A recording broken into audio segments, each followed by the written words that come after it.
فبأي آلاء ربكما تكذبان दुनिया में और दुनिया के तलबगार नहीं हो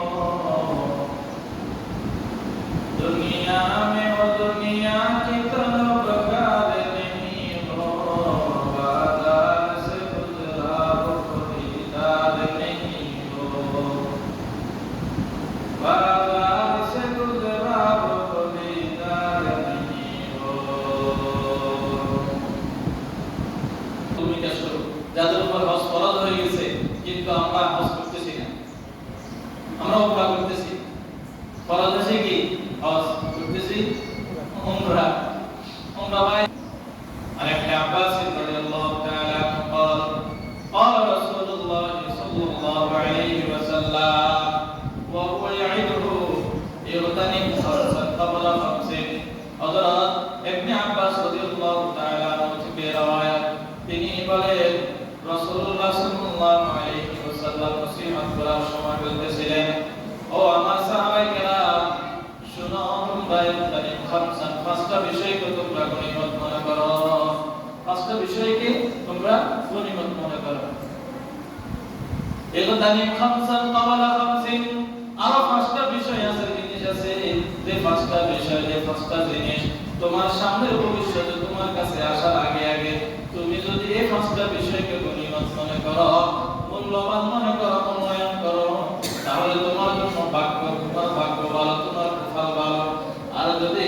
পাঁচটা বিষয়কে তুমি গনিমত মনে না করো আর ওই পাঁচটা বিপরীত বিষয় যখন চলে আসবে তখন তোমার জন্য বরবাদ আর আফসোস ছাড়া কিছুই থাকবে না ইবতানি খামসান ক্বাবলা খামসিন পাঁচটা বিষয় এখন পাঁচটা বিষয় কি এক নাম্বার শাবাবাকা ক্বাবলা হারামিকা বয়স্ক বুজুর্গ তোমাদেরকে আল্লাহ রাসূল সাল্লাল্লাহু আলাইহি ওয়াসাল্লাম সাহাবায়ে কেরামদেরকে উপদেশ দেওয়ার সময় বলতেছিলেন ও আমার সাহাবায়ে কেরাম তোমাদেরকে আল্লাহ পাক রব্বুল আলামিন হায়াতের মতো জীবন দৌলত দান করিয়া একটা যৌবনকাল দিয়েছেন শাবাবাকা ক্বাবলা হারামিকা যখন তোমার বার্ধক্য আসে যাবে বন্ধু বার্ধক্য আসার আগে তোমার যৌবনকালকে তুমি গনিমত মনে করো কথা কত দামি কথা চিন্তা করেন এখন আমি আপনি যৌবনকালের ভিতরে আছি কত শক্তি কত ক্ষমতা শরীরের ভিতরে শক্তি আছে শরীরের ভিতরে ক্ষমতা আছে শরীরে স্বাস্থ্য ভালো আছে যা চাই তা করতে পারে ভোর রাতে উঠতে মনে চাইলেও পারে একদিন যদি ঘুম না যায় তাও কিন্তু সম্ভব ঘুম নামাইতে পারে কি বলে একবেলা না খেলেও থাকা সম্ভব কিন্তু যখন বার্ধক্য এসে আমার হাতে তালা দিবে বার্ধক্য যখন আমার শরীরের ভিতরে আসে একজাস্ট হয়ে যাবে তখন আমি শত চেষ্টা করলেও তো হুজুরে রাখাও তো কষ্ট হবে এক নম্বর বললাম শাবাবাকা ক্বাবলা হারামিকা দুই নম্বর হলো ওয়াসিহাতাকা ক্বাবলা সাকামিকা আমি আপনি এখন কত সুস্থ আলহামদুলিল্লাহ সর্দিও নাই জ্বর নাই কাশিও নাই বুকের ব্যথা মাথার ব্যথা কোনো সমস্যা নাই আলহামদুলিল্লাহ আমি সুস্থ আছি ভালো আছি ওয়াসিহাতাকা ক্বাবলা সাকামিকা যখন আমার অসুস্থতা বোধ করব যখন অসুস্থতা আসে আমাকে গ্রাস করে ধরবে তখন আমি চিন্তা করে আমার ওই সুস্থতার নিয়ামতের কথা মনে করে একটা আঙ্গুর ভাঙি গেছে মুচকি গেছে কাটি গেছে বাবা পুরো আছে কাউসল না একটা ফাইল কোন একটা অংশে আঘাত পাইছেন বলেন না এই পুরো অঙ্গটা আমার নষ্ট হয়ে গেল একটা ফার ভিতরে যদি আঙ্গুলের সমস্যা হয় বসতে কষ্ট হয় শুইতে কষ্ট হয় গাড়ি চালাতে কষ্ট হয় গাড়িতে উঠতে কষ্ট হয় গাড়ি থেকে নামতে কষ্ট হয় সিঁড়ি বাইতে কষ্ট হয় সিঁড়ি থেকে নামতে কষ্ট হয় অসুস্থতা এমন এক জিনিস সুস্থতার কথা তখন সারা জীবন সকাল থেকে সন্ধ্যা পর্যন্ত যদি হায় আল্লাহ আমাকে সুস্থতা কত বড় নিয়ামত সুস্থতা কত বড় নিয়ামত সুবহানাল্লাহ আলহামদুলিল্লাহ দিনের রাতে 100 বার পড়লেও পা তো ভাঙি গেছে এখন আর ভালো হবে নি কি বলেন ভালো হবে নি পা তো ভাঙি গেছে এখন সুবহানাল্লাহ আলহামদুলিল্লাহ পা ভাঙি গেছে খালি পড়ে ভালো হবে নি ভালো তো না এখন তো অসুস্থতা আসে গেছে কিন্তু সুস্থতার সময় তো এই পা যত্ন করি না সুস্থতার সময় হাতের যত্ন করি নাই সুস্থতার সময় কানের যত্ন করি নাই সুস্থতার সময় জিহ্বার যত্ন করি নাই সুস্থতার সময় এই দাঁতের যত্ন করি নাই সুস্থতা আমার কত বড় নিয়ামত এইজন্য অসুস্থ বুজুর্গ, অসুস্থতা আসার আগে তোমার সুস্থতার জিন্দেগি আর জীবনকে তুমি গনিমত মনে করো। তোমার দিকে লক্ষ কোটি টাকার মালিক আছিলা, হস্তে হিসাব করিলা না, হস্তে হিসাব করিলা না, এখন তো টাকার মালিক, এখনো তো যাইতেছো না। বলছে যদি হজ ফরজ হয়, এমন সমর্থবান হয়, লগে একজনকে নিয়ে যাই হলে হজ করতে হবে, লগে একজনকে নিয়ে যাই হজ করতে হবে। ওয়াসিহাতাকা ক্বাবলা সাকামিকা, তাহলে 2 নম্বর বললাম কি, সুস্থতাকে গনিমত মনে করো অসুস্থতা আসার আগে। এরপরে আসে ওয়া গিনাকা ক্বাবলা ফাকারিকা, তুমি এখন পয়সাওয়ালা, তুমি এখন ধনবান, তুমি এখন অর্থ সম্পদের মালিক, অবায়ুস্ত বুজুর্গ বলা যায় না, কোন মুহূর্তে তোমার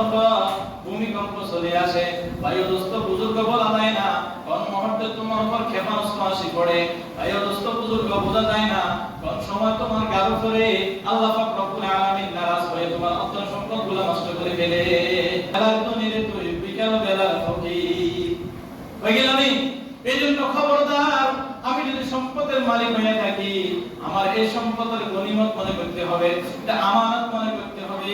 এটা আল্লাহ পাক রব্বুল আলামিন আমাকে দিয়েছে সৎ ব্যবহারের জন্য। এই সম্পদ আমার হজ ফরজ হয়ে যায়, এই সম্পদ থাকতে থাকতে আমি হজ করিয়ে রাখি, থাকতে থাকতে হজ করিয়ে রাখতে হবে। সম্পদ চলে গেছে কই, আপনার উপর হজ ফরজ রয়ে গেছে কই, মনে রাখবেন। হলো তুমি এখন অবসর আছো, তুমি এখন ফ্রি আছো, তোমার কোনো ব্যস্ততা নাই, তোমার কর্ম ব্যস্ততা নাই, টাকা পয়সা ইনকামের প্রয়োজন নাই, ছেলেরা টাকা পয়সা ইনকাম করতেছে, এখন তোমার সময় হলো 5 ওয়াক্ত নামাজ পড়া, জিকির আজকার করা, তাসবিহ তাহলিল পড়া। ভাই ও দোস্ত বুজুর্গ, নিজের অবসর সময়টা কাজে লাগাও ব্যস্ততা সময় আসার আগে। আসিরে কতজন এখন অবসর, আসিরে কতজন? বহুত আছে। যৌবনকালে যুবকেরা আছে, বার্ধক্যকালে বৃদ্ধরা আছে, চাকরি থেকে রিটায়ার হয়ে গেছে এমন আছে। এখন সময় হলো তুমি এখন অবসর আছো, তোমার এই অবসর সময়কে যদি তুমি এখনো তুমি কাজে না লাগাও, হঠাৎ করে যে কোনো মুহূর্তে তুমি একটা ব্যস্ততার ভিতরে ঢুকে যাবে। করিলাম কতদিন সমস্যা নাই, এই কাজই বললাম, মানে আমি এখন অবসর আছি, ব্যস্ততা আসার আগে অবসর সময়কে আমি কি মনে করতে হবে? গনিমত মনে করতে হবে। 5 নাম্বার, ওয়া হায়াতাকা ক্বাবলা মাউতিকা, আমার মৃত্যু আসার আগে, আমার মৃত্যুর আগের সময়টাকে আমি গনিমত মনে করতে হবে। আমার মৃত্যু যখন আসে যাবে, 1 সেকেন্ড পর্যন্ত জিবরাইল আজরাইল 1 সেকেন্ড আমার আগে নিবে না, পরেও নিবে না। মৃত্যু বরণ করার সাথে সাথে আমার আমলনামার খাতা বন্ধ হয়ে গেছে। আপনি ভালো করেন আর খারাপ করেন, আপনার এই আমলনামার ভিতরে আর কিছু যাবে না, আপনার করার মতো তো শক্তিও আপনার নাই। ইয়া লাইতানি কুনতু তুরাবা, এইজন্য সূরা রহমানের ভিতরে আল্লাহ রব্বুল আলামিন বলছেন, ফাবিআইয়ি আলা'i রাব্বিকুমা তুকাযযিবান। ও ভাই দোস্ত বুজুর্গ, অতএব তোমরা আল্লাহ পাক রব্বুল আলামিনের প্রদত্ত নিয়ামতের কোন কোন নিয়ামতকে অস্বীকার করিবা? আমি কয়টা বললাম? 5টা না? এই 5টা নিয়ামত না? ও বা 5টা নিয়ামত নেই তো, যদি 5টা নিয়ামত দিয়ে থাকে, 5টার বিপরীত এটা কি নিয়ামত নাকি? এটা তো নিয়ামত না, এটা তো আমাদের না আযাব হিসাবে, ঠিক নেই? এইজন্য বলছে এতগুলো নিয়ামত পাইলা, এইগুলোর মধ্যে থেকে কোন কোন নিয়ামতকে তুমি অস্বীকার করিবা? ভাই দোস্ত বুজুর্গ, এই 5টা জিনিস আসার আগে, 5টা জিনিসকে আল্লাহ পাক আমাদের সকলকে গনিমত হিসেবে ব্যবহার করার তৌফিক দান করে, আমিন। ইনশাআল্লাহ এই 5টা জিনিসের কথা কেন বললাম? যাদের উপর হজ ফরজ, হজ করার মতো সামর্থ্য আছে, আমরা এই সময়গুলো আসার আগে আগে আমাদের হজের বিধানগুলো যেন আমরা পালন করতে পারি। ইনশাআল্লাহ সামনে থেকে হজের ধারাবাহিক আলোচনা আমরা শুনবো, যদি আল্লাহ আমাদের হায়াতের রিজিকে বরকত দান করেন।